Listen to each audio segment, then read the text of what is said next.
Shalom, selamat malam Bapak Ibu yang dikasihi Tuhan Yesus. Terima kasih untuk kehadirannya malam hari ini. Mari kita siapkan hati dan waktu kita yang terbaik untuk Tuhan. Kita hening sejenak di hadapannya.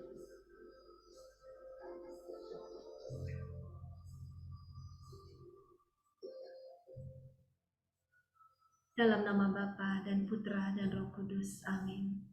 Mari kita naikkan syukur kita di dalam pujian ini. Karena Dia Allah yang ajaib. Karena Dialah kita boleh tinggal tenang meski di tengah badai. Kita dimampukan sampai hari ini. Mari kita nyatakan pertolongan-Mu. Hatiku tenang berada dekat-Mu, Kaulah jawaban hidupku. Hatiku tenang berada dekat-Mu, Kau yang pelihara hidupku. Pertolongan-Mu begitu ajaib, Kau tak memikat hatiku. Di saat aku tak sanggup lagi, di situ tangan-Mu bekerja. Pertolongan-Mu begitu ajaib, Kau telah mengikat hatiku. Kini mataku tertuju padamu, ku rasakan kasih-Mu, Tuhan. Benar Tuhan, karena tinggal dekat dengan-Mu kami boleh tenang. Meski di tengah badai kehidupan kami dimampukan untuk sampai hari ini, di penghujung tahun ini Tuhan, untuk kami boleh tetap berdiri teguh di dalam iman. Kami bersyukur Bapa, karena Engkau sungguh Allah yang ajaib. Engkau mengajarkan kami, untuk kami boleh mengasihi-Mu, untuk kami boleh percaya kepadamu. Dan Engkau Allah yang telah memikat hati kami. Kini saat ini Bapa, kami mau arahkan mata kami hanya kepadamu. Kami mau alami kasih karunia demi kasih karunia yang Engkau siapkan bagi kami di tahun yang akan datang. Kami percaya Bapa, Engkau Allah yang sama yang menyertai kami tahun-tahun yang lalu. Engkau Allah yang tetap menyertai kami dan menolong kami di tahun baru yang sudah menanti kami. Mari kita nyatakan sekali lagi, hatiku tenang. Hatiku tenang berada dekat-Mu, Kaulah jawaban hidupku. Hatiku tenang berada dekat-Mu, Kau yang pelihara hidupku. Pertolongan-Mu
ini kami mau mengarahkan mata kami, hati kami hanya kepadamu.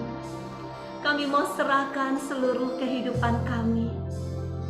Kami percaya Engkau Allah yang tetap menyertai kami, sekalipun kami di dalam lembah kekelaman.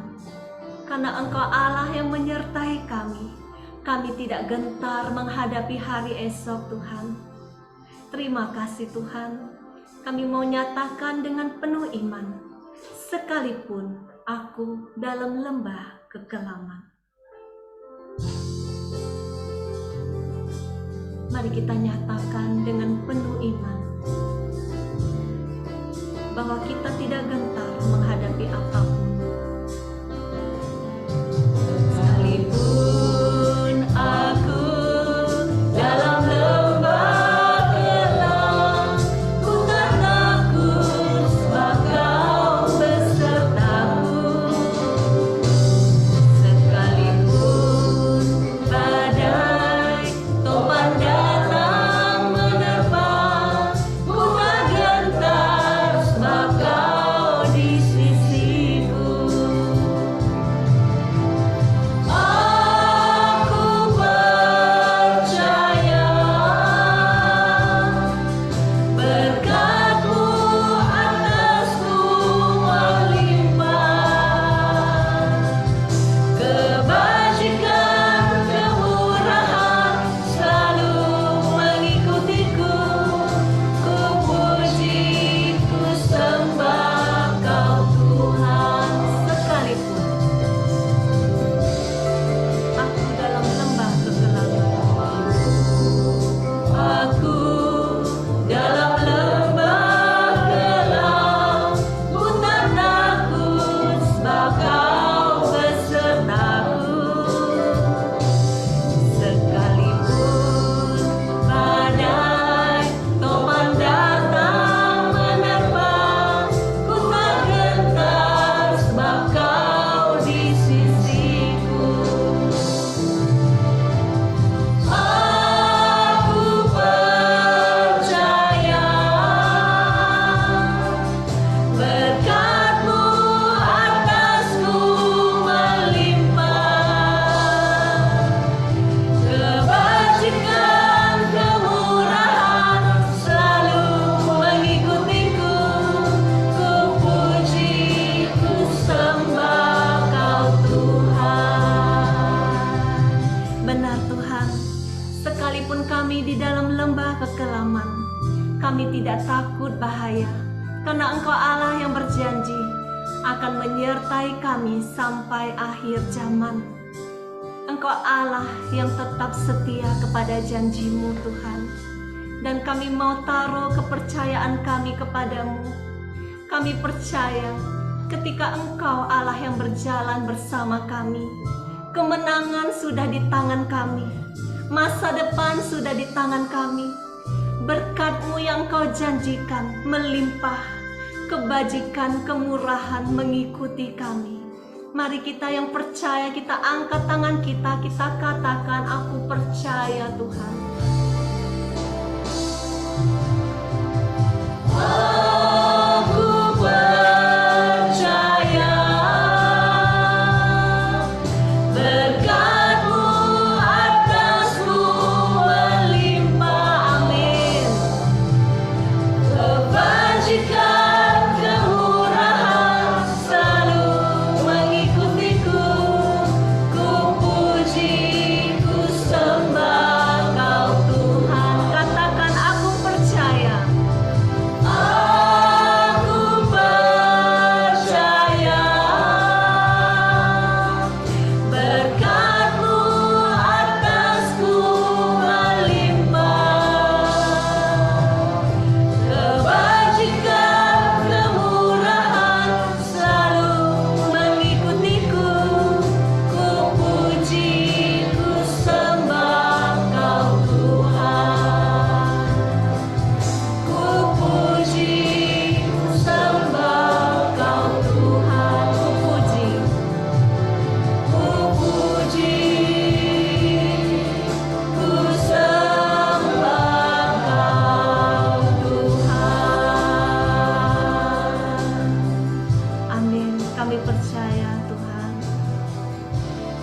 kami percaya berkat-Mu melimpah atas hidup kami.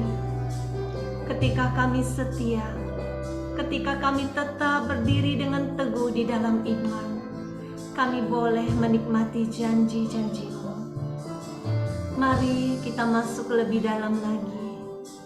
Kita tidak mampu berjalan sendiri tanpa Roh-Nya. Mari kita minta Roh Kudus sendiri yang memegang tangan kita. Setiap hari, di dalam tahun-tahun yang akan datang, biarlah Roh Kudus yang menuntun kita. Kita nyatakan, peganglah tanganku Roh Kudus.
setiap hari. Kami tidak mau berjalan tanpa Roh-Mu, Tuhan. Mari kita katakan, peganglah tanganku, Roh Kudus, setiap hari. Ku tak dapat jalan sendiri tanpa Roh-Mu. Bawalah diriku, Tuhan.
Shana Maya Rabakiana Maya Rabashana Maya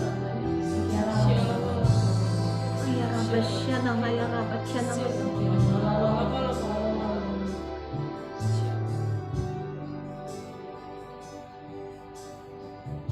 Aku datang untukmu, anakku. Percayalah kepadaku. Percayalah kepadaku.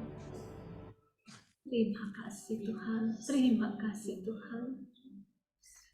Saat ini Tuhan menjamah hati yang masih ragu-ragu.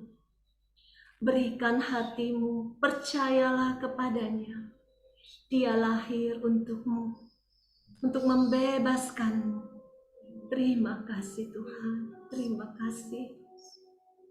Saat ini Tuhan, kami mau tetap tinggal di dalam hadirat-Mu. Kami mau siapkan hati kami untuk firman-Mu. Kami mau lebih dalam lagi mengenal-Mu. Kami mau bertumbuh Tuhan di dalam iman. Kami tidak mau hidup dengan iman yang berjalan di tempat Tuhan, sehingga iman kami menjadi mati. Kami mau bertumbuh Tuhan, sehingga iman kami sungguh-sungguh semakin hari semakin tinggi dan semakin berbuah. Mari kita siapkan hati kita. Kita nyatakan bagi Tuhan tak ada yang mustahil. Kita siapkan hati kita untuk firman-Nya.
Saat ini Tuhan, biarlah Engkau pakai kami yang tidak ada artinya ini tanpa Roh-Mu.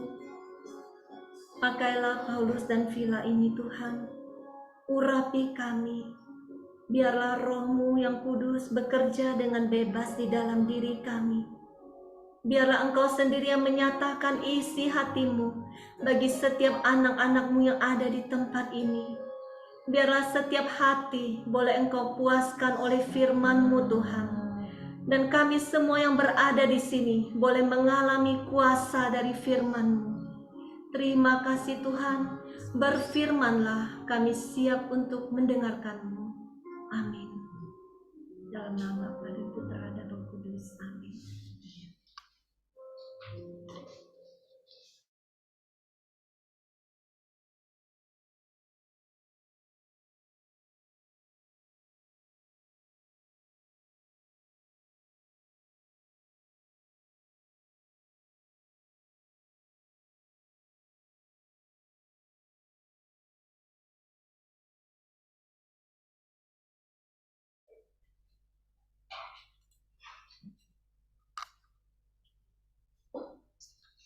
Suara saya jelas nggak?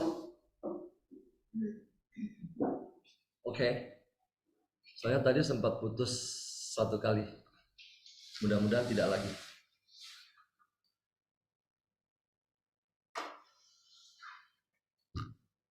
Bapak Ibu, saya mau mengajak kita untuk membuka dari Injil Markus. Markus bab 11 ayat 12.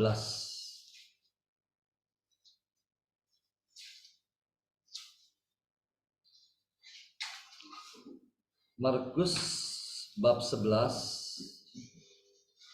ayat 12. Bapak Ibu, kalau yang menggunakan handphone atau gadget, jangan lupa di silent, kalau tidak akan ada banyak gangguan.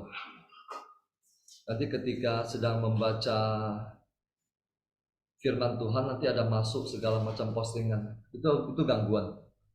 Jadi kita mau memberikan hati kita mau memberikan waktu yang terbaik buat Tuhan.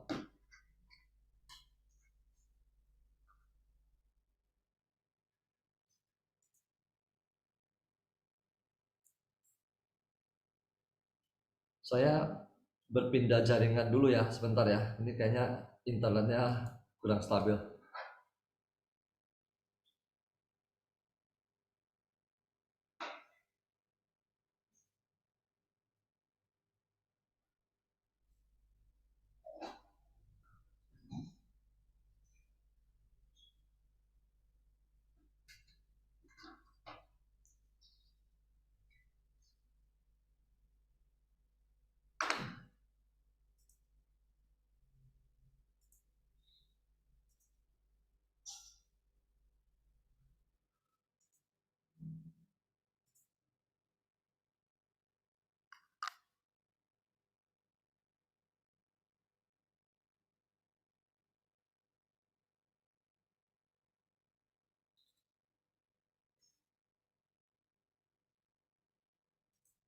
Oke. Sudah saya jelas ya? Oke, Astrid.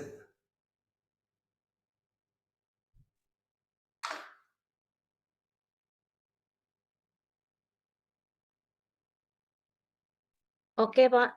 Oke ya. Soalnya saya lihat gambar kalian putus-putus.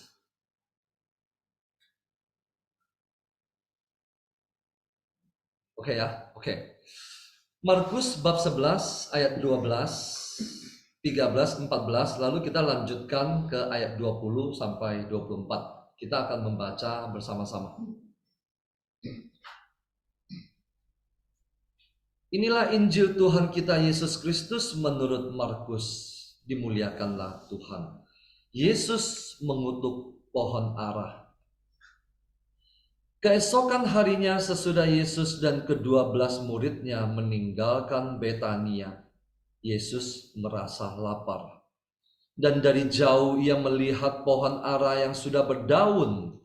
Ia mendekatinya untuk melihat kalau ia mendapat apa-apa pada pohon itu. Tetapi waktu ia tiba di situ, ia tidak mendapat apa-apa selain daun-daun saja. Sebab memang bukan musim buah ara. Maka katanya kepada pohon itu, jangan lagi seorang pun makan buahmu selama-lamanya. Dan murid-muridnya pun mendengarnya. Ayat 20. Pagi-pagi ketika Yesus dan murid-muridnya lewat, mereka melihat pohon ara tadi sudah kering sampai ke akar-akarnya. Maka teringatlah Petrus akan apa yang telah terjadi. Lalu ia berkata kepada Yesus, "Rabi, lihatlah pohon ara yang kau kutuk itu sudah kering." Yesus menjawab mereka, "Percayalah kepada Allah. Aku berkata kepadamu, sesungguhnya barang siapa berkata kepada gunung ini, beranjaklah dan tercampaklah ke dalam laut, asal tidak bimbang hatinya, tetapi percaya bahwa apa yang dikatakannya itu akan terjadi, maka hal itu akan terjadi baginya. Karena itu aku berkata kepadamu, apa saja yang kamu minta dan doakan, percayalah bahwa kamu telah menerimanya, maka hal itu akan diberikan kepadamu." Demikianlah Injil Tuhan. Terpujilah Kristus. Kita tundukkan kepala. Selamat malam Bapa, Putra, dan Roh Kudus. Pada malam hari ini, kami mengucap syukur dan terima kasih kepadamu. Kami boleh melewati sepanjang tahun sampai di penghujung tahun ini. Di malam terakhir kami mengadakan komsel pada malam hari ini. Kiranya Engkau mencurahkan Roh Kudus-Mu menjamah setiap hati, setiap jiwa-jiwa yang duduk memberikan perhatian, memberikan hati untuk merenungkan firman-Mu. Biarlah Engkau jamah anak-anak-Mu yang hadir pada malam hari ini. Segala gangguan-gangguan, apapun juga bentuknya, juga terhadap jaringan yang kami pakai ini, kami mau perintahkan saat ini, enyahlah di dalam nama Yesus. Singkapkanlah misteri kerajaan surga. Berbicaralah lewat hamba-Mu ini. Terima kasih Tuhan, kami siap mendengarkan. Amin. Malam hari ini, saya mau mengajak kita untuk masuk dalam sebuah permenungan yang akan membawa kita semua dalam komunitas ini menuju kepada satu poin. Satu poin itu nanti akan menghantar kita untuk menyambut tahun yang baru yang akan kita hadapi. Kita akan melihat bersama-sama beberapa ayat yang kita baca tadi. Yesus mengutuk pohon ara. Tadi yang kita baca ada 2 perikop. Karena di tengah-tengah situ ada terselip sebuah perikop yang lain. Saya akan memulai dengan perikop pertama, Yesus mengutuk pohon ara. Keesokan harinya sesudah Yesus dan ke-12 muridnya meninggalkan Betania, Yesus merasa lapar. Dan dari kejauhan ia melihat pohon ara yang sudah berdaun. Yesus mendekatinya untuk melihat, siapa tahu ada sesuatu, ada buah pada pohon itu yang dapat dia makan.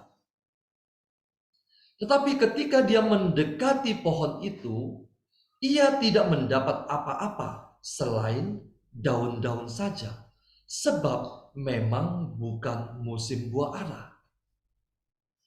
Maka katanya kepada pohon itu, "Jangan lagi seorang pun makan buahmu selama-lamanya." Dan murid-muridnya pun mendengarnya. Bapak Ibu, apa itu pohon ara? Pohon ara melambangkan Israel. Dari kejauhan, dia kelihatannya tumbuh dengan subur, penuh dengan daun-daunan, melambangkan Israel. Mereka memuji Tuhan, mereka menyembah Tuhan. Tetapi ketika mendekatinya, pohon ara itu tidak menghasilkan buah apapun juga selain daun-daun saja. Pohon ara juga melambangkan Anda dan saya. Anda dan saya. Yesus merasa lapar. Dari kejauhan, kemudian dia mendekati kita untuk melihat kalau kita menghasilkan buah. Yesus merasa lapar. Dia merasa lapar dan haus akan cinta kita. Dari kejauhan, dia mendekati kita. Dan ketika dia mendekati kita, dia tidak menemukan apapun juga yang ada pada diri kita, pada Anda dan saya. Dia tidak mendapatkan buah, karena memang bukan musim buah ara, di situ dikatakan. Tetapi kemudian Yesus berkata kepada pohon itu, "Jangan lagi seorang pun makan buahmu selama-lamanya." Bapak Ibu, Anda dan saya, kita dituntut untuk menghasilkan buah tanpa mengenal musim. Kita dituntut untuk menghasilkan buah tanpa melihat suasana hati kita, tanpa melihat situasi yang menguntungkan atau tidak menguntungkan, tanpa melihat keadaan apapun juga yang mendukung kita atau tidak. Kita dituntut menghasilkan buah kapan saja, tanpa memandang musim. Itulah panggilan Anda dan saya sebagai pengikut Kristus. Yesus akan datang kepada kita kapan saja dia mau datang kepada kita, dan kita harus siap untuk menghasilkan buah bagi dia. Kalau tidak, kita akan menjadi seperti pohon ara yang dikutuk ini. Lalu ayat ke-20.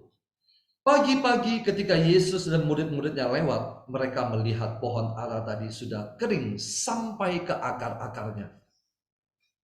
Jadi bukan cuma dahan, bukan cuma daun, bukan cuma batangnya, tetapi sampai ke akar-akarnya sudah kering. Artinya apa? Pohon itu sudah binasa.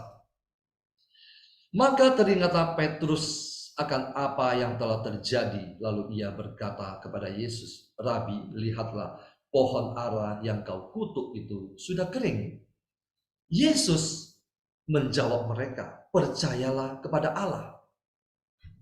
Aku berkata kepadamu, sesungguhnya barang siapa berkata kepada gunung ini, beranjaklah dan tercampaklah ke dalam laut, asal tidak bimbang hatinya, tetapi percaya bahwa apa yang dikatakannya itu akan terjadi, maka hal itu akan terjadi baginya." Ayat ke-24, "Karena itu aku berkata kepadamu, apa saja yang kamu minta dan doakan, percayalah bahwa kamu telah menerimanya, maka hal itu akan diberikan kepadamu." Bapak Ibu, perikop yang kedua ini berbicara tentang apa? Berbicara tentang iman, percaya, iman. Apa itu iman? Iman adalah suatu karunia yang Tuhan berikan kepada kita. Suatu karunia yang Tuhan berikan kepada kita. Sebelum nanti saya menguraikan kenapa saya menyebutnya sebagai karunia yang Tuhan berikan kepada kita, saya mau mengajak kita untuk melihat tentang fungsi iman ini. Yesus berkata, sesungguhnya barang siapa berkata kepada gunung ini, beranjaklah dan tercampaklah ke dalam laut, asal tidak bimbang hatinya, tetapi percaya, maka hal itu akan terjadi. Bapak Ibu, sepanjang tahun ini mungkin kita mengalami segala macam hal. Orang-orang yang datang konseling tidak lari jauh dari persoalan keuangan, ekonomi, keluarga, sakit penyakit, dan sebagainya dan sebagainya. Semua itu tidak lari jauh dari persoalan ini. Pada malam hari ini, Yesus mau mengajari kita ketika kita menghadapi persoalan ini, apa yang harus Anda dan saya lakukan. Persoalan-persoalan yang kita hadapi itu dilambangkan dengan gunung. Kenapa disebut gunung? Kenapa Yesus tidak mengatakan sebagai sesuatu yang lebih kecil atau apa? Kenapa disebut gunung? Gunung melambangkan sesuatu yang besar. Persoalan selalu dilambangkan dengan gunung. Persoalan selalu dilambangkan dengan sebuah batu yang besar. Tetapi Bapak Ibu harus ingat, entah itu gunung, entah itu batu yang besar, semua itu adalah benda mati. Benda mati. Iman adalah sesuatu yang hidup.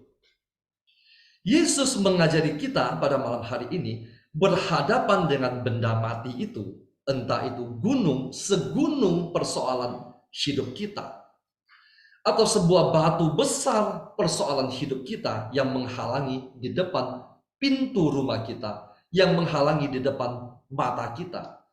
Perintahkanlah kepada gunung itu, perintahkanlah kepada batu besar itu yang adalah benda mati itu dengan imanmu.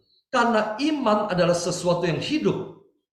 Karena iman adalah sesuatu yang hidup, maka dia sanggup memindahkan benda mati itu.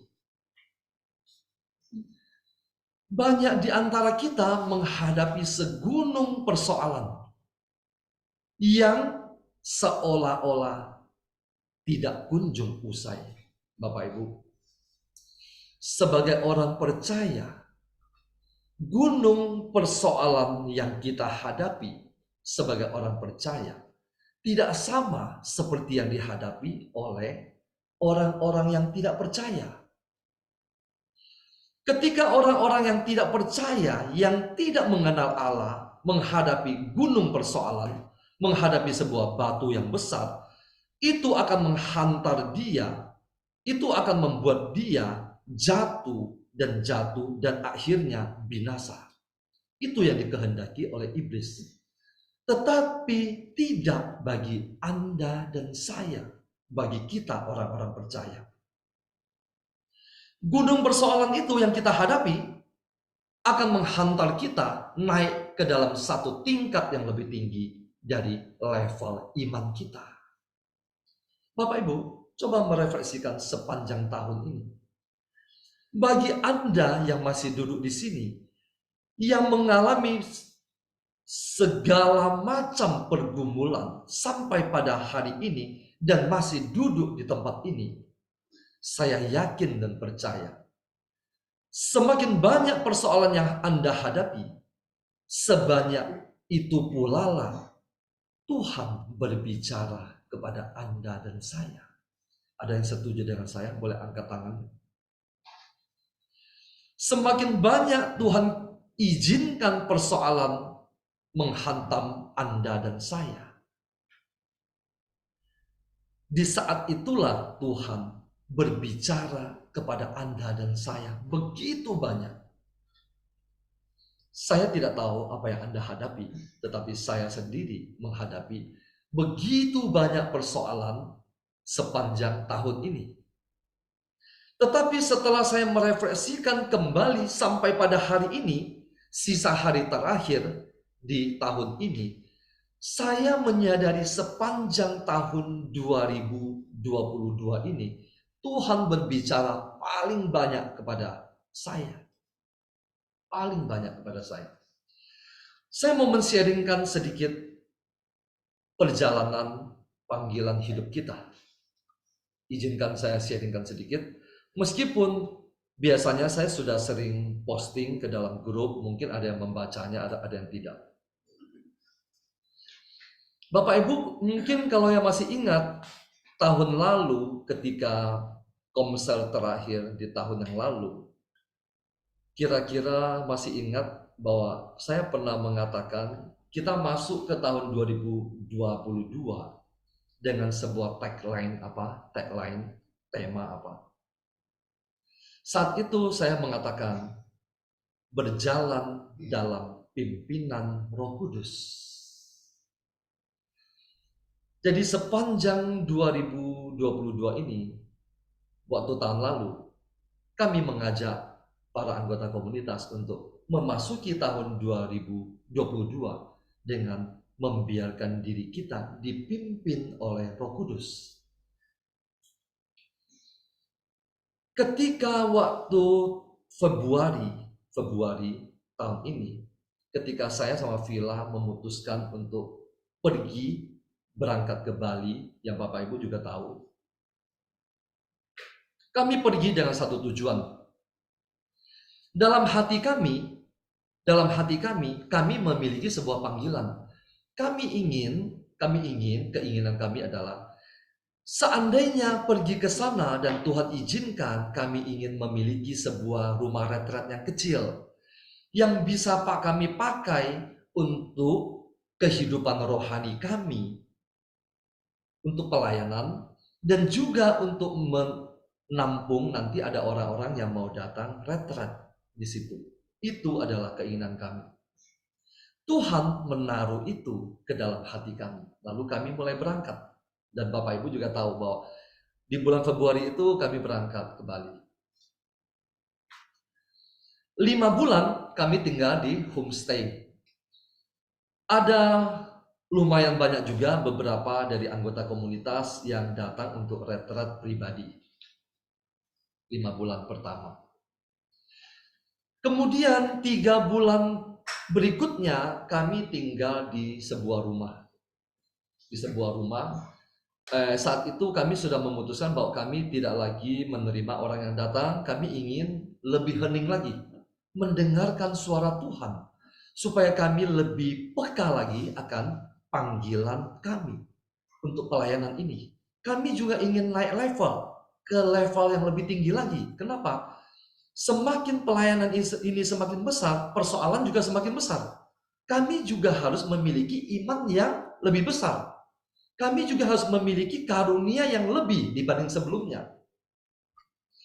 Lalu singkat cerita, ketika sampai pada sekitar 7 bulan kami ada di sana. Lalu Villa kembali ke Jakarta, saya tidak kembali, dia sendiri kembali ke Jakarta. Kira-kira udah 7 bulan kami di Bali, dia sendiri kembali ke sini. Ketika dia kembali ke Jakarta dengan tujuan untuk mengunjungi 2 putri kami yang masih ada di sini. Beberapa hari itu saya tidak kontak dengan dia. Saya di Bali. Saya lebih hening lagi. Saya setiap hari di dalam kamar. Saya membaca buku, merenungkan firman Tuhan, lalu berdoa.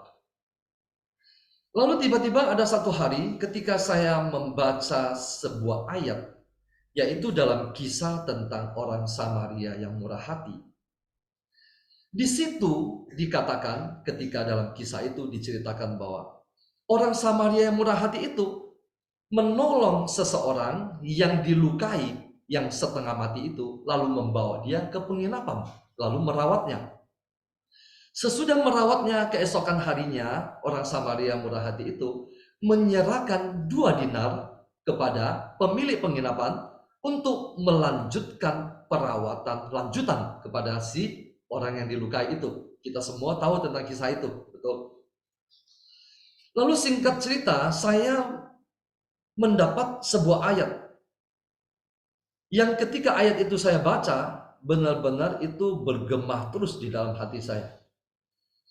Rawatlah dia, dan jika kau belanjakan lebih, aku akan menggantinya waktu aku kembali.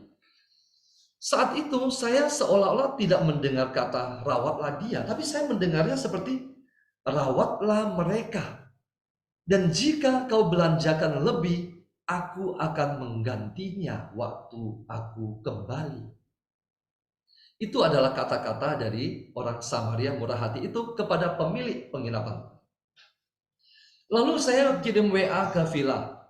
Saya bilang, Phil, saya mendapat ayat ini. Rawatlah mereka, dan jika kau belanjakan lebih, aku akan menggantinya waktu aku kembali. Saya tidak tahu apa yang dia lakukan di sini. Ternyata saat itu Villa kembali ke Jakarta dengan tujuan hanya untuk mengunjungi 2 putri kami itu. Tetapi ketika saya sampaikan ayat yang saya dapat ini ke dia, ternyata dia langsung menangkap. bawa dia kembali ke Jakarta ini beberapa hari ini untuk merawat para anggota komunitas yang membutuhkan perawatan, yang datang mencari villa untuk minta didoakan dan sebagainya dan sebagainya. Lalu singkat cerita, saya juga tidak tahu apa yang dia lakukan di sini. Kemudian sekembalinya dia ke Bali, kira-kira udah hampir 8 bulan kami di Bali. Dalam satu ketika saya, Villa, dan ada seorang yang pemain musik yang mengiringi kami ketika habis latihan, kami cerita. Orang itu yang main musik itu, dia juga menurut saya seseorang yang sangat spesial. Jadi selama dia berkenalan dengan kami di Bali, kami bertiga bisa berbicara banyak hal, berbicara dari hati ke hati, dan kami bisa saling sharing.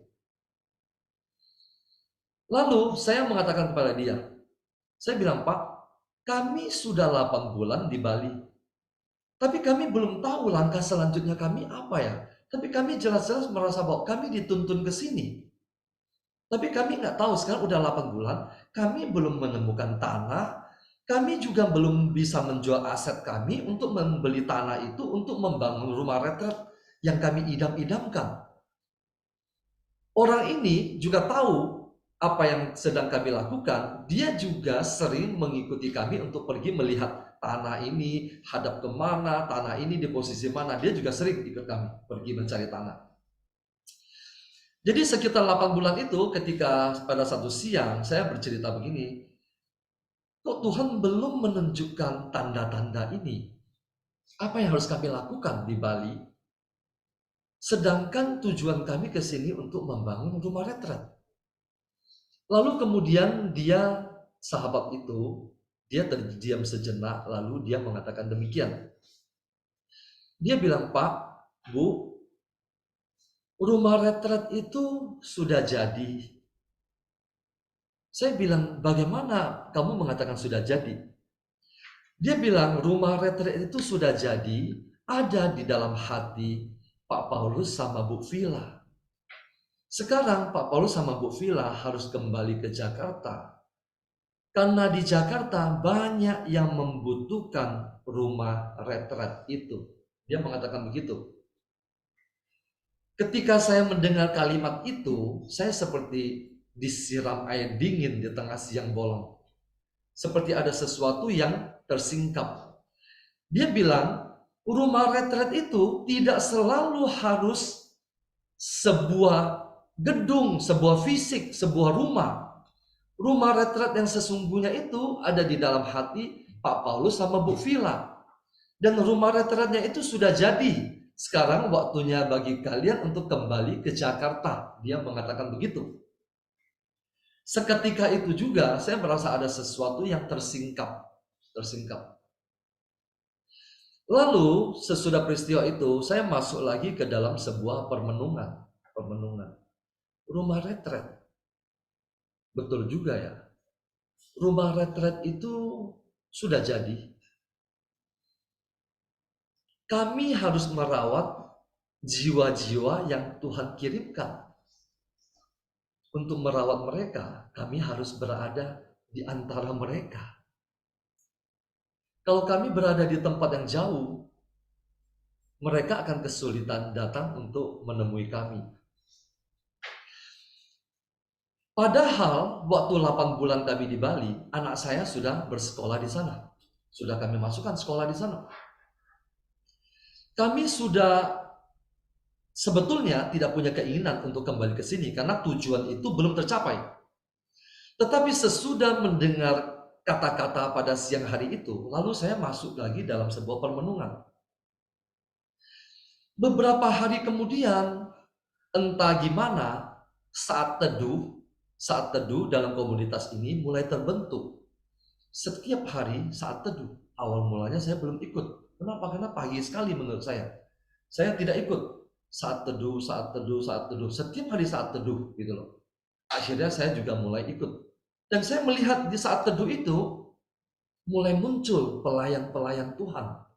Di situ ada Feni, ada Laura, ada venti segala macam yang saya tidak sebutkan satu persatu karena banyak sekali. Lalu kemudian sesudah saya masuk ke dalam permenungan demi permenungan, rumah retret yang sesungguhnya yang tadi si Bapak itu katakan ada di dalam hati saya sama Villa, sekarang mulai berkembang, memiliki makna yang lebih luas, lebih besar. Kami kembali ke Jakarta bukan hanya untuk menampung jiwa-jiwa di dalam rumah retret kami, bukan hanya itu. Kami juga merasa kami memiliki sebuah panggilan untuk kembali ke sini, untuk membangun rumah-rumah retret di dalam hati Anda ini. Mereka-mereka yang datang kepada kami, yang kami rawat dengan kasih Kristus, dan kemudian orang tersebut pulih kembali. Mereka-mereka itu juga harus menjadi rumah-rumah retret, rumah-rumah penginapan bagi nanti akan ada sebanyak mungkin lagi jiwa-jiwa yang akan Tuhan kirimkan kepada Anda ini. Anda yang sudah mulai terlibat dalam pelayanan di dalam saat teduh atau di dalam komunitas ini. Anda juga adalah rumah-rumah penginapan, rumah-rumah retret bagi jiwa-jiwa yang akan Tuhan kirimkan. Bagaimana caranya Anda merawat jiwa-jiwa yang Tuhan kirimkan itu? Lihatlah kembali bagaimana cara Tuhan merawat Anda ketika Anda seperti buluh yang terkulai dan sumbu yang hampir padam. Dengan cara itu Tuhan merawat Anda. Dengan cara itulah Anda merawat jiwa-jiwa yang Tuhan kirimkan kepada Anda. Retret pribadi pemurnian hati dengan 5 senjata ini bukan milik Paulus atau Villa, atau bukan milik siapa-siapa. Itu adalah milik Tuhan. Komunitas ini hanya sebuah sarana. Sebagaimana 5 senjata juga adalah sarana. Sarana untuk apa? Sarana untuk menghantar jiwa-jiwa kembali ke hati Tuhan. Jadi ketika orang melakukan retret atau kemudian dia selanjutnya bergabung dalam komunitas ini, dia sedang menaiki sebuah kendaraan. Kendaraan ini akan menghantar Anda sampai ke sebuah tempat, ke sebuah tujuan. Kemana? Ke hati Tuhan. Komunitas ini bukan akhir segala-galanya. 5 senjata juga bukan akhir segala-galanya. Akhir dari segala-galanya adalah perjumpaan hati Anda ini, kita semua dengan Tuhan. Itulah tujuan dari komunitas ini. Tujuan dari 5 senjata ini. Ini yang sekilas saya sharingkan sekarang. Saya mau mengajak kita untuk masuk ke dalam apa yang akan kita lakukan untuk menyongsong tahun 2023. Saya akan mengutip sebuah ayat dari kitab 2 Korintus 5 ayat 7.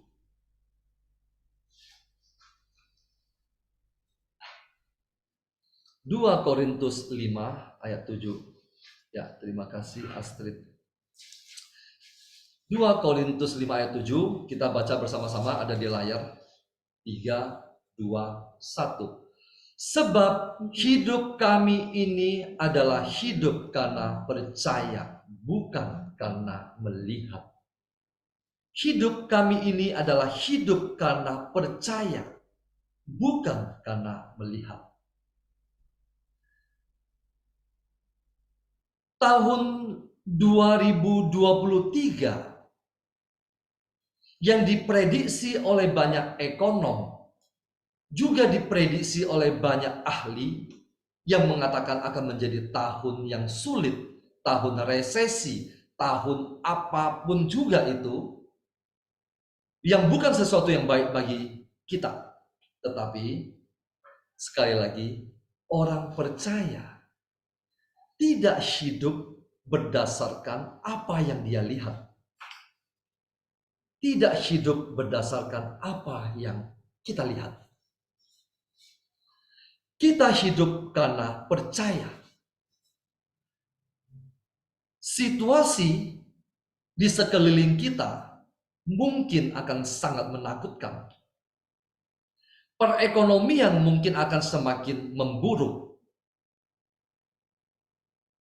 Segala sesuatu mungkin menjadi lebih lagi tidak stabil. Tetapi kita harus tahu, semua itu tidak dikirim Tuhan kepada kita. Semua itu dikirimkan oleh musuh untuk menakut-nakuti kita. Sebagai orang percaya, kita mau mengarahkan pandangan kita hanya kepada Tuhan. Sebab hidup kami ini hanya hidup karena percaya, bukan karena melihat. Artinya apa?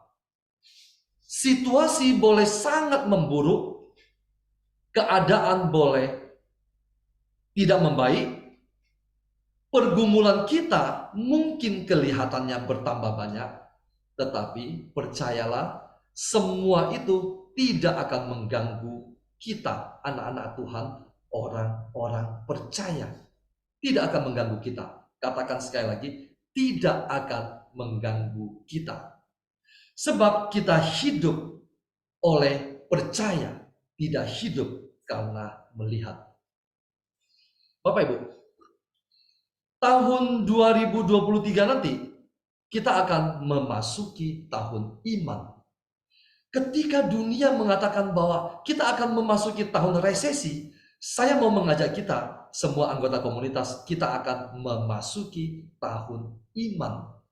Peganglah firman ini baik-baik, sebab hidup kami ini adalah hidup karena percaya, bukan karena melihat.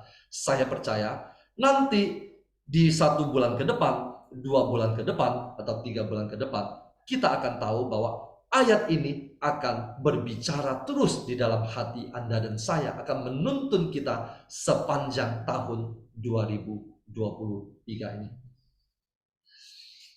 Saya akan singgung sekilas tentang iman. Apa itu iman? Dari mana datangnya iman? Kita semua tahu apa yang tertulis dalam Roma 10 ayat 17. Roma 10 ayat 17, saya akan singgung sedikit. Roma 10 ayat 17 tertulis demikian. Jadi iman timbul dari pendengaran, dan pendengaran oleh firman Kristus. Saya ulangi sekali lagi. Iman timbul dari pendengaran. Timbul dari apa Bapak Ibu? Pendengaran. Apa yang kita dengar? Pendengaran oleh firman Kristus. Kalau iman timbul dari pendengaran oleh firman Kristus, maka lawan dari iman, yaitu kekhawatiran, kecemasan, ketakutan itu timbul juga dari pendengaran. Tetapi pendengaran dari apa? Pendengaran dari apa yang dunia katakan kepada Anda. Iman kita tumbuh dari pendengaran karena firman Tuhan. Kekhawatiran, ketakutan, kecemasan, semuanya itu timbul juga dari pendengaran, tetapi pendengaran bukan dari firman Tuhan. Makanya memasuki tahun 2023, jangan terlalu banyak membuka media sosial untuk mendengarkan berita apapun juga itu. Fokuskan diri Anda dan saya hanya kepada firman Tuhan. Iman timbul dari pendengaran, artinya iman itu pertama-tama muncul berawal dari pendengaran oleh firman Tuhan. Lalu yang kedua, iman timbul dari mana? Yang kedua, saya mau mengajak kita membuka dari 1 Korintus 12. Mungkin Astrid bisa tampilkan 1 Korintus 12 ayat 7 dan ayat 9. Ini sesuatu yang saya baru ketemu 1-2 hari ini. Kita baca bersama-sama 1 Korintus 12 ayat 7 sampai 9. Tetapi kepada tiap-tiap orang dikaruniakan pernyataan roh untuk kepentingan bersama. Sebab kepada yang seorang roh memberikan karunia untuk berkata-kata dengan hikmat.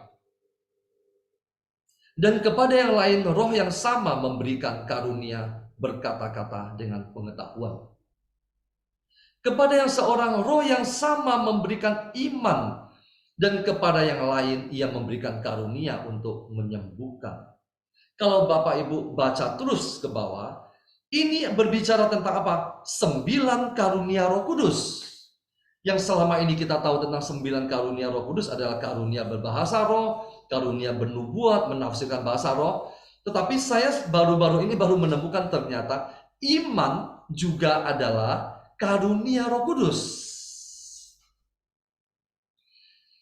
Iman adalah karunia. Bapak Ibu, ingat baik-baik, iman adalah karunia.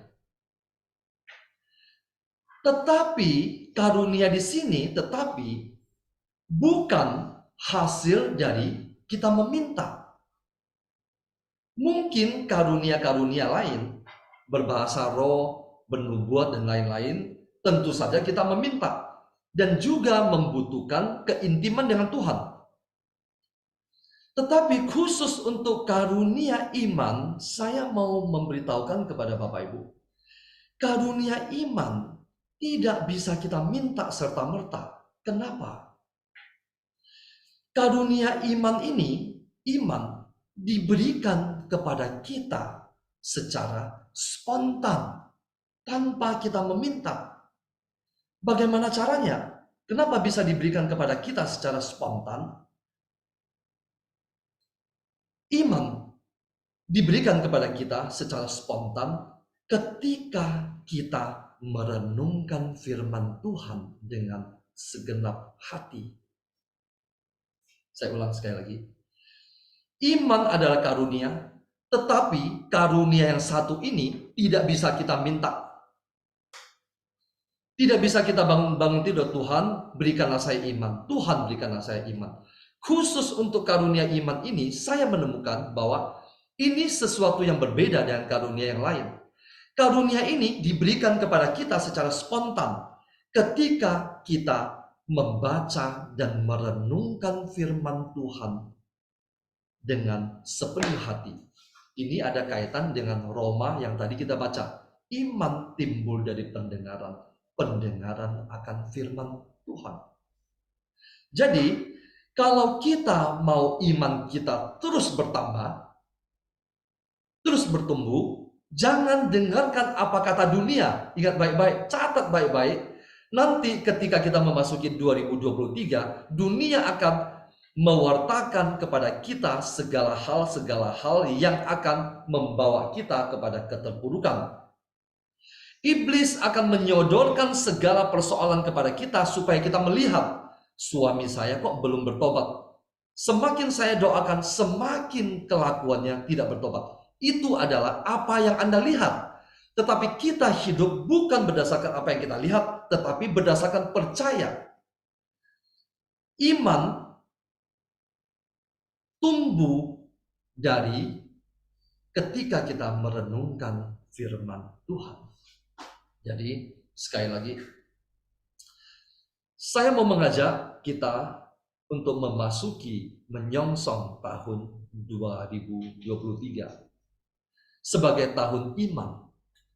Kita akan melangkah dengan iman.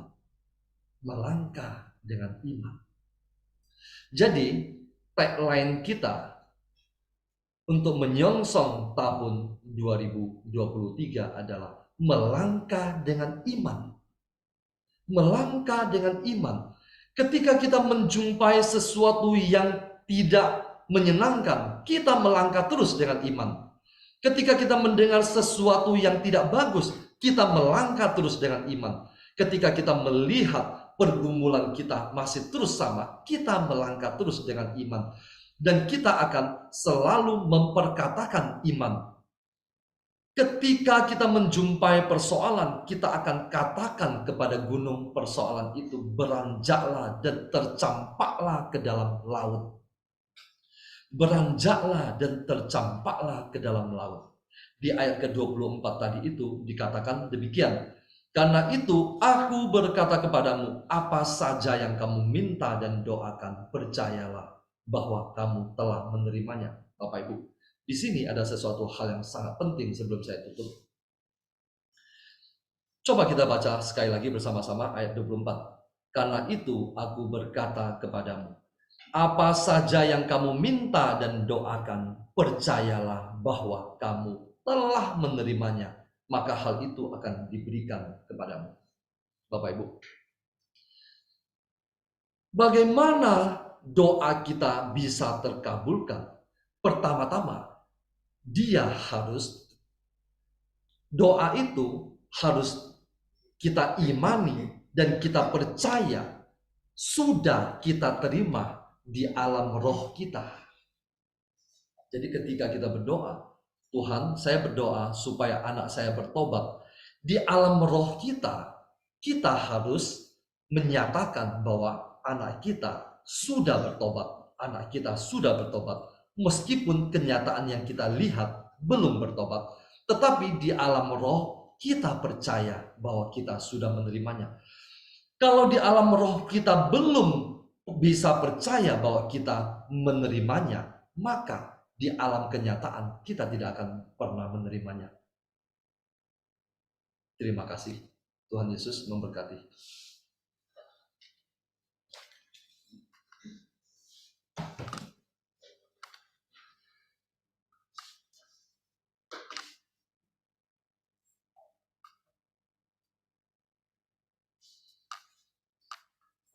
Baik Bapak Ibu Saudari yang dikasih Tuhan, saya lanjutkan tentang melangkah dengan iman. Apa itu iman? Bagaimana melangkah dengan iman? Jadi iman timbul dari pendengaran dan pendengaran oleh firman Kristus dikatakan. Benih itu adalah firman Tuhan yang ditaburkan di tanah, yaitu hati kita. Tumbuhannya adalah iman. Benih itu adalah firman yang ditaburkan di tanah hati kita. Dia tumbuh menjadi iman. Firman Tuhan yang setelah kita dengar dan direnungkan dan yang dihidupi baru tumbuh iman. Jadi bukan sekedar membaca, iman itu bisa tumbuh. Kita harus menghidupi firman itu. Apa artinya menjadikan firman Tuhan itu hidup? Artinya menghidupi dan menjadi pelaku dari firman Tuhan itu sendiri. Ketika kita hanya membaca firman Tuhan, tetapi tidak menghidupinya, tidak mempraktekannya dalam hidup, firman Tuhan belum bisa menyatakan kuasanya dan belum menumbuhkan iman. Sesuatu yang hidup, cirinya adalah bertumbuh. Manusia, hewan, tumbuhan adalah sesuatu yang hidup. Hidup dari benih yang kecil, bertumbuh dari hari ke hari. Tanpa diberi makan, semua yang hidup ini akan mati. Demikian juga dengan iman. Iman yang lahir dari Allah, karunia Allah, harus diberi makan, sehingga iman ini bisa bertumbuh. Iman yang bertumbuh kita sudah pernah pelajari di sesi level iman. Dari iman anak, iman murid, iman hamba, iman mempelai, sampai kepada iman sahabat. Dan akhirnya iman yang menghasilkan buah. Seiring iman makin bertumbuh dewasa, makin lebat buahnya. Ada prosesnya. Benih itu harus hidup dulu. Firman Tuhan itu harus hidup dulu. Firman Tuhan itu baru bisa bertumbuh menjadi iman. Baru bisa berbuah di dalam hidup kita. Sehingga ada yang namanya buah-buah roh. Tanpa iman tidak ada buah roh. Yang mengubah manusia daging kita menjadi manusia roh. Disitulah kuasanya dinyatakan kemuliaannya bisa disaksikan. Nah, bagaimana membuat iman itu bertumbuh? Apa yang kita baca dalam firman Tuhan, kita harus menjadi pelakunya. Ada perbuatan yang menyertai apa yang kita percaya di dalam firman Tuhan itu. Contoh, dari firman Tuhan yang kita baca, kita tahu dia baik. Firman Tuhan mengatakan dia baik, dia sungguh baik. Dia mengasihimu, kamu berharga. Tuhan berjanji akan menyertaimu sampai akhir zaman. Jangan takut, jangan khawatir. Itu semua benih firman Tuhan di dalam Alkitab. Dengan membaca, kita baru tahu itu adalah firman-Nya, itu adalah janjinya. Dengan merenungkannya, kita baru mengerti. Belum selesai di sini. Kita harus mempraktekannya. Contoh saat kita khawatir. Ada firman Tuhan berkata, jangan khawatir. Dengan mempraktekkan firman Tuhan ini, kita berjuang, kita berusaha, kita tidak mau lagi khawatir. Kita mau serahkan semua masalah kita kepada Tuhan. Firman Tuhan itu baru ada kuasanya. Contoh lain, ketika firman Tuhan perintahnya mengampuni. Kita tidak mampu, tapi di saat kita mau taat mempraktekkan firman Tuhan tentang pengampunan, kuasa firman itu memampukan kita. Disitulah iman kita makin bertumbuh. Contoh lain, dulu waktu saya membaca ayat ini di Lukas 10 ayat 19, saya nggak ngerti ayat ini. Sesungguhnya aku telah memberikan kuasa kepada kamu untuk menginjak ular dan kalajengking, dan kuasa untuk menahan kekuatan musuh, sehingga tidak ada yang akan membahayakan kamu. Ini firman yang buat saya sulit dipraktekkan, karena dulu saya takut berhubungan dengan kuasa gelap. Ketika membaca firman ini, saya merasa Tuhan berbicara kepada saya. Sesungguhnya aku telah memberikan kuasa kepada kamu untuk menginjak ular dan kalajengking, dan kuasa untuk menahan kekuatan musuh, sehingga tidak ada yang akan membahayakan kamu. Saya imani, ketika saya di dalam pelayanan ini, Tuhan kirim begitu banyak jiwa, yang tadinya saya nggak bisa melayani doa pelepasan, tetapi saya imani firman ini. Saya percaya tidak ada kuasa yang akan membahayakan saya. Saya percaya dia memberikan saya kuasa untuk menginjak ular dan kalajengking. Dan benar, ketika saya mempraktekkan firman Tuhan ini, iblis gemetar. Dia takut. Dan dia tidak bisa untuk mencelakakan saya. Karena ada kuasa yang lebih besar di dalam diri saya, yaitu kuasa Tuhan. Jadi iman itu, firman Tuhan itu perlu dipraktekkan, baru iman itu tumbuh. Itu yang saya alami. Selama saya tidak mempraktekkan firman Tuhan, saya tidak tahu betapa firman Tuhan itu dahsyat kuasanya. Saya praktekkan waktu saya pertama kali mendoakan orang kerasukan, dan orang itu mengalami kelepasan. Waktu awal-awal, firman ini saya sulit sekali untuk mengerti dan percaya. Saya baca ulang-ulang ayat ini. Saya hafalin, saya imani. Saya imani setiap perkataan dari firman ini.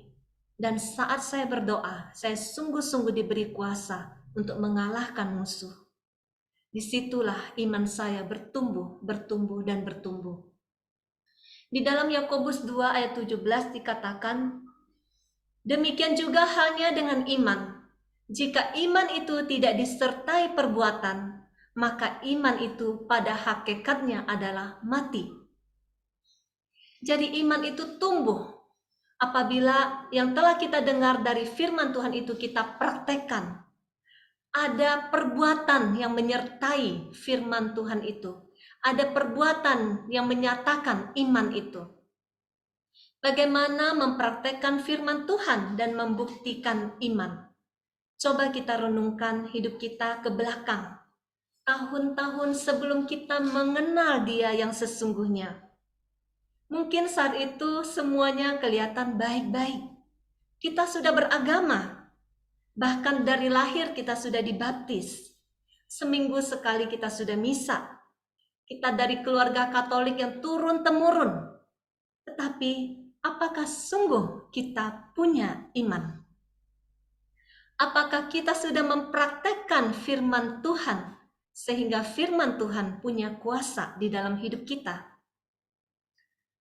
Saat hidup kita baik-baik, di meja penuh dengan makanan, mau liburan tinggal pilih hari, tabungan kita aman sampai 7 keturunan, keluarga kita baik-baik, ekonomi baik, kesehatan baik, pekerjaan baik, semuanya baik. Apakah hidup seperti ini butuh iman? Apakah kita perlu iman jika hidup kita baik-baik? Apakah kita akan terpanggil untuk melakukan firman Tuhan? Bahkan mungkin untuk berdoa dan membaca firman Tuhan kita tidak ada waktu. Bukan tidak ada waktu sebenarnya, tetapi kita tidak bisa memperjuangkan waktu itu. Karena dunia berhasil menutup mata rohani kita. Bahwa ada yang jauh yang lebih penting, ada yang lebih berharga, yaitu Dia. Karena kita butuh iman untuk berkenan kepada Dia. Dan kita butuh iman untuk berkenan kepada Dia. Kita tidak perlu berjuang ketika hidup kita baik-baik. Kita tidak perlu mencari Tuhan sambil berteriak, tolong. Kita tidak butuh doa puasa. Bangun pagi-pagi saat teduh. Di saat semua baik-baik. Sulit sekali untuk kita berjuang.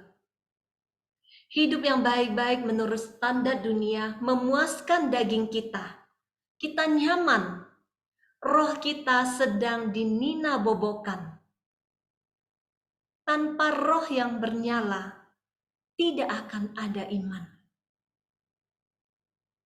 Mungkin saat semua tidak baik pun saat itu, kita belum berjuang mencari Dia. Kita andalkan kekuatan kita sendiri, bahkan kita cari Allah lain. Begitu sabarnya Allah menanti kita. Dia memberikan kita kesempatan untuk masuk ke dalam rencana ilahi. Kita semua yang ada di sini dipanggil dan dipilih lewat sebuah proses kehidupan pergumulan. Kita dipanggil untuk mendekat mencari Dia. Kita dipanggil untuk memahami rencana yang sesungguhnya untuk apa aku ada di dunia ini. Lewat pencobaan, kita dipanggil untuk mencari Dia. Walaupun banyak di antara kita saat datang kepadanya, kita datang dengan kecewa. Kita berkeluh kesah, kita bersungut-sungut. Bahkan kita menyalahkan Dia. Kenapa hidup saya jadi seperti ini? Tetapi dengan sabar Dia menuntun kita untuk percaya kepadanya. Bahwa Dia sungguh-sungguh mencintai kita. Dan Dia berharap lewat semua pencobaan yang Dia izinkan, kita bertumbuh dalam iman. Di dalam Roma 8 ayat 28 dikatakan, kita tahu sekarang bahwa Allah turut bekerja di dalam segala sesuatu untuk mendatangkan kebaikan bagi mereka yang mengasihi Dia, yaitu mereka yang terpanggil sesuai dengan rencana Allah. Lewat pencobaan hidup yang datang, badai-badai yang menerjang, iblis berjuang untuk menghancurkan kita. Tetapi Allah turut bekerja. Dia mengizinkan semua badai itu terjadi. Dia membawa kita masuk ke dalam sebuah proses pemurnian hati. Dia membersihkan tanah hati kita dari kerikil-kerikil, dari batu-batu, dari duri-duri, supaya apa yang Dia tabur, yaitu firman-Nya, bisa hidup, bisa tumbuh, dan bisa berbuah. Matius 13 ayat 23 dikatakan, yang ditaburkan di tanah yang baik ialah orang yang mendengarkan firman Tuhan dan melakukannya. Dan karena itu ia berbuah. Ada yang 100 kali lipat, ada yang 60 kali lipat, ada yang 30 kali lipat. Tanpa iman yang bertumbuh, tidak mungkin ada iman yang berbuah. Allah dengan sabar lagi, dengan tangannya yang tidak terlihat, dia terus menabur.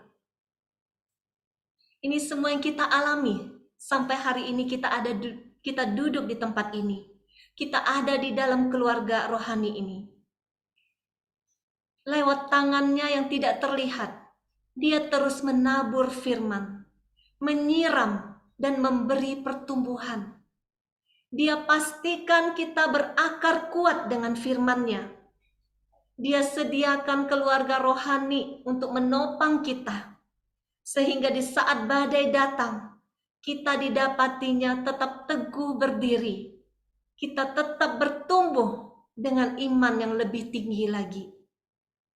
Coba kita perhatikan sepanjang tahun 2022. Betapa dia mengokohkan kaki kita untuk tetap teguh berdiri di tengah badai yang datang. Kita masih teguh berdiri sampai hari ini. Saat jatuh, dia juga yang menopang kita untuk bangkit lagi. Dengan firman-Nya.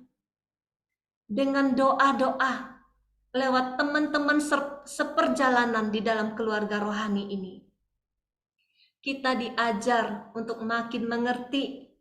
Mengapa dia yang katanya baik, pribadi yang paling mengasihi kita, mengizinkan kita mengalami semua badai pencobaan hidup ini.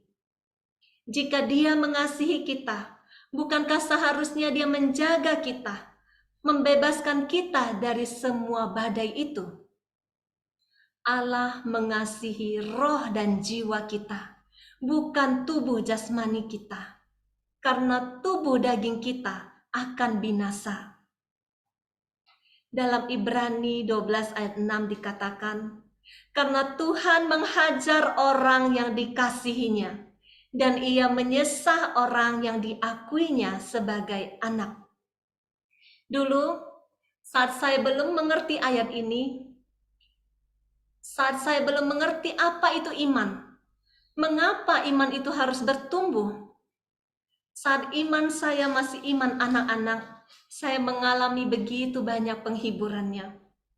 Saya ingin selalu tinggal di iman level anak itu. Saya pikir itu sudah iman. Saya percaya ada Tuhan. Dia mengasihi saya. Dan saya sungguh bersyukur saya punya nama Theophila saat itu. Nama itu dari seorang suster yang Tuhan kirim untuk mengajarkan saya tentang dia. Theophila artinya anak yang dikasihi Allah. Saya sungguh-sungguh mengalami nama itu sungguh benar. Saya sungguh mengalami banyak kasih Tuhan saat iman saya di level anak. Begitu banyak mujizat, keajaiban, dan kasih yang saya dapatkan di awal iman saya itu. Apa yang saya doakan, Tuhan langsung jawab. Tidak perlu puasa, tidak perlu retret pemurnian hati. Tidak butuh proses. Seiring saya makin dewasa, iman saya berjalan di tempat. Tuhan mulai membentuk saya. Dulu kalau saya berdoa, doa saya itu ngotot. Doa yang memaksa Tuhan jawab sesuai dengan yang saya minta. Lama-lama saya berdoa, tetapi saya mulai kecewa. Dia tidak lagi sebaik yang dulu. Banyak doa saya sudah tidak dia dengar, sudah tidak terkabul. Entah dia masih mendengar atau tidak. Mulai banyak badai menerjang kehidupan saya. Dan dia seakan-akan diam. Dia tidak lagi menolong saya. Sampai suatu hari saya konseling dengan seorang Romo. Romo, mengapa hidup saya begitu banyak cobaan? Apa salah saya, Romo? Tuhan seakan-akan gak ada orang lain buat dikerjain. Tuhan seakan-akan cuma mau menghukum saya. Semua badai-badai yang satu berhenti, mulai datang badai yang lain. Dan beliau katakan, namamu Theophila kan? Artinya anak kesayangan Tuhan. Coba baca ayat ini. Karena Tuhan menghajar orang yang dikasihinya, dan ia menyesal orang yang diakuinya sebagai anak. Saat saya dengar ayat ini, saya mau ganti nama saat itu. Nama yang dulu saya banggain, anak kesayangan Tuhan. Saya nggak suka lagi nama itu. Saya bilang, Tuhan nggak usah lagi mengasihi saya. Nggak usah lagi anggap saya anak. Kalau cara Tuhan mengasihi saya seperti ini, kirim banyak cobaan, izinkan begitu banyak badai. Saya nggak mau dikasihi seperti ini. Saya melihat teman-teman saya, tetangga saya, orang-orang lain yang tidak mengenal Tuhan. Hidupnya normal, hidupnya aman, di zona nyaman, baik-baik saja. Kenapa saya harus berjuang di tengah badai? Baru reda yang satu, datang lagi yang lain. Tuhan, saya nggak mau lagi nama itu. Tuhan, cari anak lain yang Tuhan mau kasihi. Saat itu saya memberontak. Saya ingin lari, tapi terus terang saya tidak tahu harus lari kemana. Dalam hati saya yang terdalam saya tahu, saya tidak pernah akan menemukan Allah lain seperti Dia. Tetapi saya tidak mengerti kenapa begitu banyak badai Dia izinkan dalam hidup saya. Sampai saya dibawa makin masuk ke dalam level iman murid. Sampai saya diproses masuk lagi ke iman hamba. Sampai saya makin mengenal Dia dan isi hatinya melalui firman-Nya. Saya makin mengerti semua maksudnya. Bapak, Ibu, Saudara yang dikasihi Tuhan Yesus, begitulah gambaran saat kita tidak mengerti hatinya. Tidak mungkin kita punya iman yang mengalahkan dunia. Kita diizinkan mengalami badai dalam hidup kita untuk mendatangkan kebaikan. Karena itu bagi kita kesayangannya, anak-anak yang dikasihinya, semua pencobaan dan badai kehidupan pasti memiliki tujuan ilahi di dalam hidup kita, yaitu menumbuhkan iman kita untuk keselamatan jiwa kita. Karena tanpa iman, kita tidak mungkin sampai ke surga. Tanpa iman, kita tidak mungkin berkenan kepada Allah. Di dalam 1 Petrus 1 ayat 7 dikatakan, maksud semuanya itu ialah untuk membuktikan kemurnian imanmu. Membuktikan kemurnian imanmu yang jauh lebih tinggi nilainya daripada emas yang fana, yang diuji kemurniannya dengan api, sehingga kamu memperoleh puji-pujian dan kemuliaan dan kehormatan pada hari Yesus Kristus menyatakan dirinya. Jika kita berkata bahwa kita punya iman, tetapi kita tidak pernah diuji melalui pencobaan-pencobaan, bagaimana iman itu bisa dibuktikan? Dengan hanya membaca firman Tuhan, tetapi tidak mempraktekkan iman saat badai pencobaan datang, bagaimana kita dapat menjadi pemenang? Kita butuh iman untuk menjadi pemenang di dalam kehidupan ini. Di dalam 1 Yohanes 5 ayat 4 dikatakan, sebab semua yang lahir dari Allah mengalahkan dunia, dan inilah kemenangan yang mengalahkan dunia, yaitu iman kita. Tetapi orangku yang benar akan hidup oleh iman, kata Tuhan di dalam Ibrani 10 ayat 38. Tetapi orangku yang benar akan hidup oleh iman. Dan apabila ia mengundurkan diri, maka aku tidak berkenan kepadanya. Tetapi kita bukanlah orang-orang yang mengundurkan diri dan binasa, tetapi orang-orang yang percaya dan yang beroleh hidup. Di tahun yang baru yang sebentar lagi akan kita masuki, mari kita melangkah dengan iman. Dunia boleh berkata 2023 tahun yang lebih sulit. Banyak tantangan yang harus kita hadapi di depan. Tetapi kita bukan bagian dari dunia ini. Itu firman Tuhan. Kita bukan bagian dari dunia ini. Di dalam Yohanes 15 ayat 19. Sekiranya kamu dari dunia ini, tentulah dunia mengasihi kamu sebagai miliknya. Tetapi karena kamu bukan dari dunia ini, melainkan aku telah memilih kamu dari dunia. Sebab itu dunia membenci kamu. Kita bukan bagian dari dunia ini. Hidup orang benar adalah hidup yang melangkah dengan iman. Bukan melihat dan mendengar apa kata dunia, tetapi mendengar apa kata Kristus di dalam firman Tuhan. Tetapi tanpa iman, tidak mungkin orang berkenan kepada Allah. Sebab barang siapa berpaling kepada Allah, ia harus percaya bahwa Allah ada dan bahwa Allah memberi upah kepada orang yang sungguh-sungguh mencari Dia. Tanpa iman, tidak mungkin orang berkenan kepada Allah. Iblis akan berusaha dengan berbagai cara untuk membuat kita mundur dalam iman dan menyerah. Supaya apa? Supaya kita tidak berkenan kepada Allah. Dan kita kehilangan banyak berkat dan janji Tuhan. Jadi iman bukan hanya tentang kita percaya kepada Tuhan, tetapi apakah Tuhan mempercayai kita sebagai orang benar dan melayakkan kita menerima janji-janjinya karena iman Dia berkenan kepada kita. Selamat mempersiapkan hati untuk melangkah dengan iman memasuki tahun 2023. Untuk melihat kuasa-Nya di dalam hidup kita. Untuk melihat janji-janjinya, kemenangan-kemenangan yang sudah Dia siapkan untuk kita semua yang percaya kepadanya. Amin. Tuhan Yesus memberkati. Kita siapkan hati kita. Kita mau nyanyikan sekalipun aku dalam lembah kelam.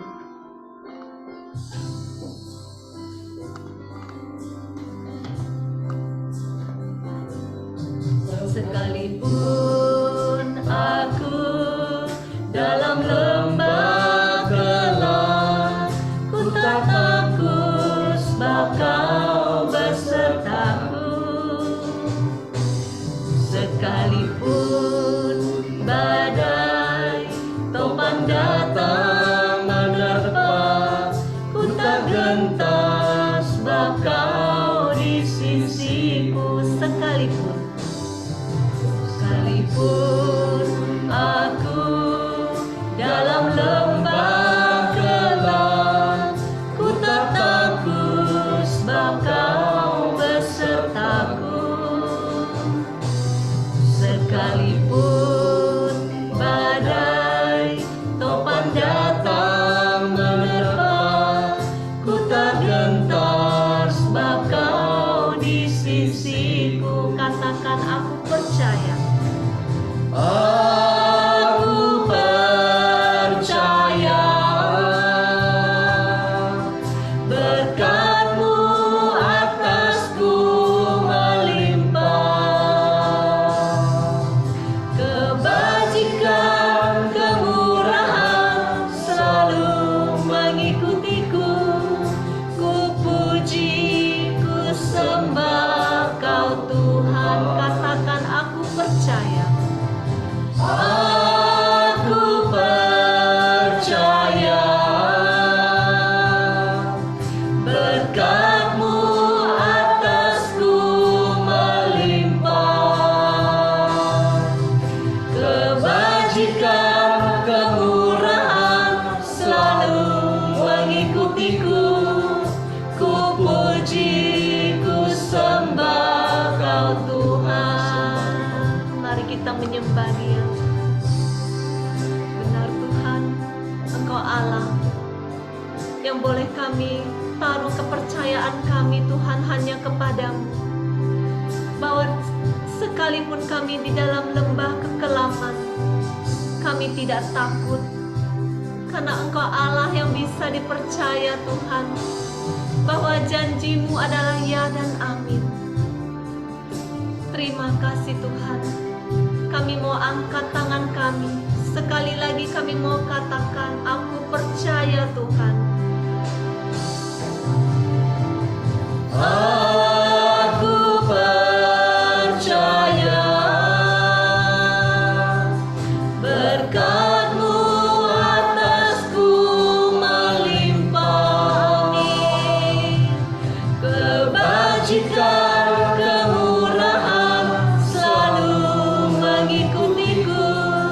Ku puji, ku sembah Kau Tuhan, ku puji. Ku puji, ku sembah Kau Tuhan, ku puji. Ku puji, ku sembah Kau Tuhan. Mari menyembah Dia.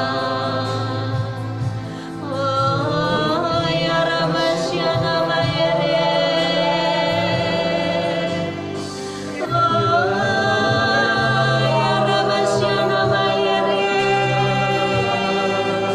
Kami percaya Tuhan,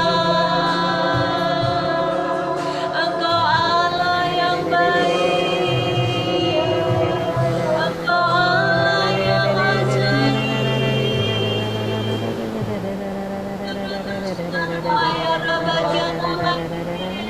Rabbasya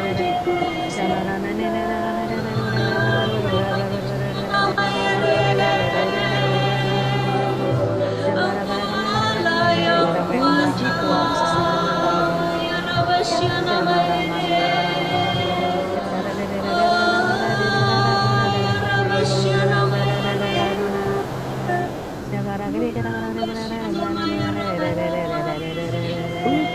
Puji-ku sembah namanya, Rabbasya Namayere. Puji-ku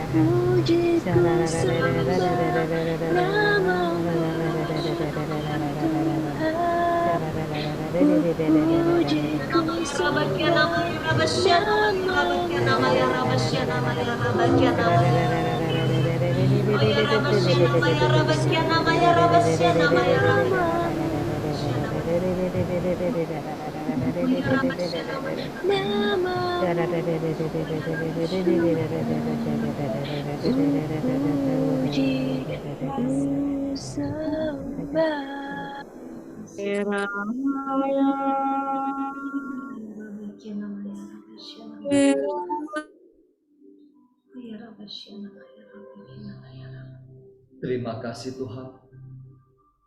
Terima kasih untuk lawatan-Mu pada malam hari ini di penghujung tahun ini. Terima kasih Tuhan, Engkau memberikan kekuatan kepada kami sekali lagi untuk menyongsong tahun yang baru. Terima kasih Tuhan. Ketika dunia mewartakan tentang kecemasan, ketakutan, kekhawatiran.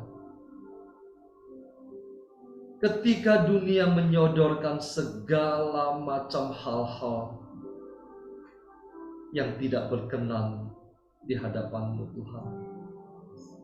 Pada malam hari ini kami semua anak-anak-Mu yang berkumpul di tempat ini, kami memilih untuk percaya kepadamu.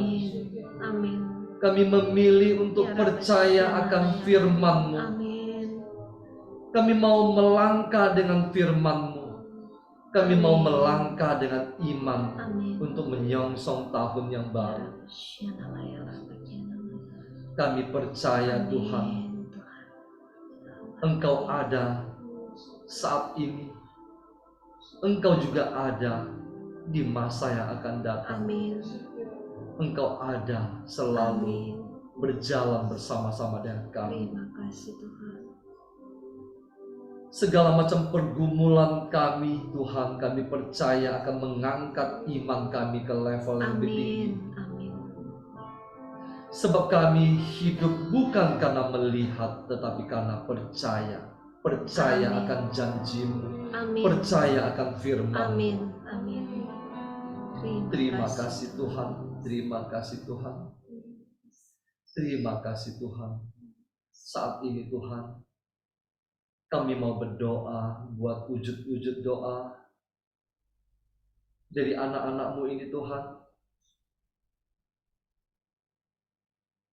Terima kasih Tuhan, karena kami boleh memiliki Engkau. Terima kasih, karena kami boleh datang kepadamu membawa semua pergumulan hidup kami.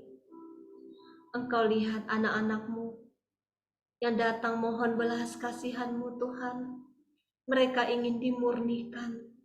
Mereka ingin mengalami perjumpaan dengan Engkau sendiri. Mereka ingin hidup di dalam pertobatan. Engkau pandang setiap nama yang ada di tempat ini Tuhan. Juga nama-nama yang ada di dalam hati kami. Pandanglah setiap anak-anak-Mu yang berseru kepadamu. Kami percaya Tuhan, bahwa tidak ada yang mustahil bagimu. Ketika kami percaya, kami serahkan semua doa-doa kami ke dalam tangan-Mu. Engkau Allah yang bekerja. Engkau Allah yang memulihkan setiap hati. Engkau Allah yang mengubah setiap hati dan membawa mereka masuk ke dalam perjumpaan dengan Engkau sendiri. Terima kasih Tuhan, terima kasih. Kami juga mau berdoa untuk mereka yang sedang sakit Tuhan.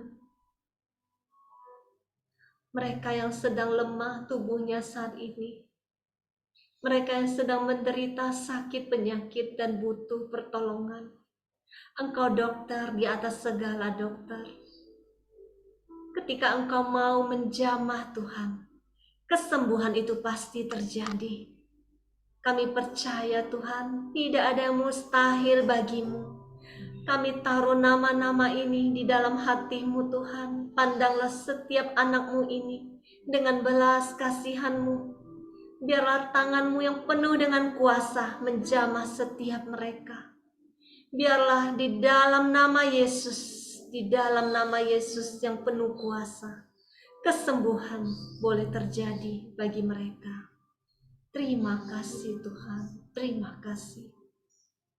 Kami juga mau berdoa untuk keluarga-keluarga yang saat ini sedang terpecah.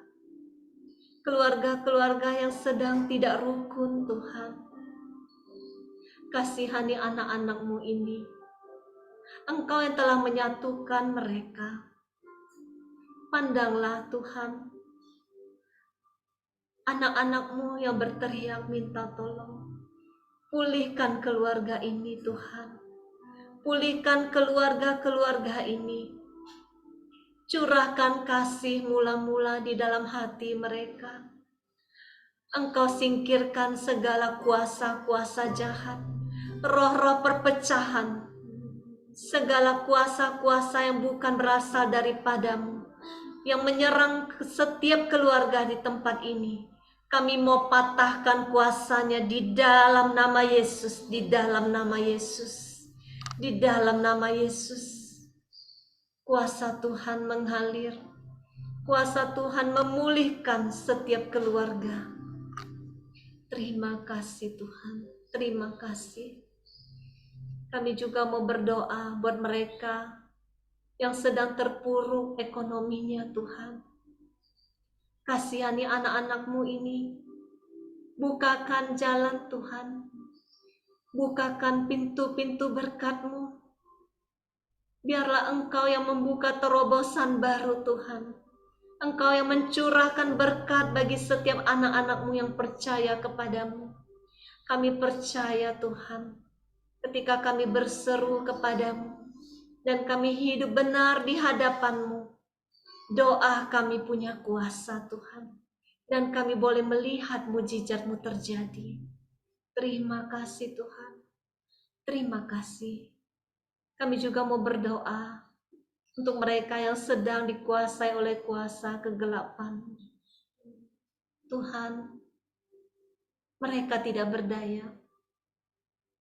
Tanpa kuasa-Mu, tidak ada kuasa yang sanggup melepaskan mereka. Kasihani anak-anak-Mu ini, Tuhan.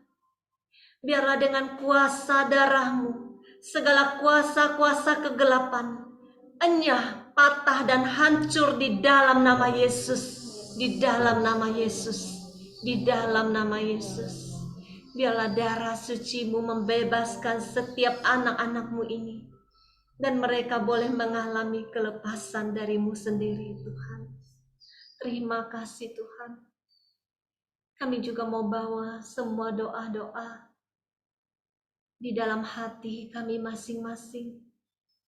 Engkau tahu setiap anak-anak-Mu di tempat ini, Tuhan. Permohonan-permohonan yang ada di dalam hati kami masing-masing. Kami percayakan kepadamu, Tuhan. Engkau Allah yang tidak pernah mengecewakan. Engkau Allah selalu memberi yang terbaik bagi kami. Kami juga mau berdoa untuk mereka yang sudah berjuang di dalam pelayanan komunitas ini. Mereka yang sudah memberikan juga dalam bentuk materi, Tuhan, memberikan hati mereka. Biarlah Engkau sendiri yang memberkati mereka, Tuhan. Memberkati setiap hati dan tangan yang sudah bekerja untuk pekerjaan-Mu ini. Terima kasih Tuhan, terima kasih. Di dalam nama-Mu yang kudus, kami sudah berdoa dan mengucap syukur. Amin. Dalam nama Bapa dan Putra dan Roh Kudus. Amin.